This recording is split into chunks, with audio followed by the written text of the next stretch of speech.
దళిత బంధు ఘటనపై తాను విచారణకు సిద్ధంగా ఉన్నారని అన్నారు ఆందోళ్ మాజీ ఎమ్మెల్యే క్రాంతి కిరణ్. ఈ ఘటన వెనుక మంత్రి దామోదర రాజనరసింహ కుట్ర ఉందని అన్నారు. విచారణకు మంత్రి సిద్ధమే అని సవాల్ విసిరారు. భూమయ్య చెప్తున్నది నిజమే అయితే తన భూములని రాసిస్తాని అన్నారు క్రాంతి కిరణ్. తప్పియంగా దామోదర రాజనరసింహకు మేము గట్టిగా మా కుటుంబం మాత్రమే ఆడ గట్టిగా నిలబడి పోటీ ఇవ్వగలుగుతుంది కనుకనే ఇటువంటి ఆరోపణల్ని మా మీద చేస్తున్నారు. నేను అందుకే చెప్తున్నాను, ఆరోపణల నుంచి తప్పించుకోవడం కాదు, ఈ ఆరోపణలు ఎవరైతే చేసినారో రాజకీయంగా ఖండిస్తున్నాము తప్పు అని చెప్పి అనడం అనేది ప్రతి ఒక్కరు చేసేది. నేను అదే చెప్తున్నా, మీరు నా మీద ఆరోపణ చేసారు, కేసు పెట్టండి, కేసు పెట్టి దాన్ని శాస్త్రీయంగా ప్రూవ్ చేసే ప్రయత్నం చేయండి.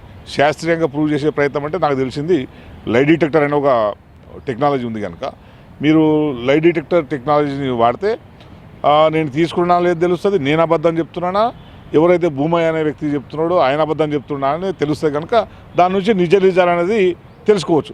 అప్పుడు దాన్ని తెలుసుకొని ఎవరు ఏంది తప్ప ఇది వాస్తవం అనేది తేల్చా.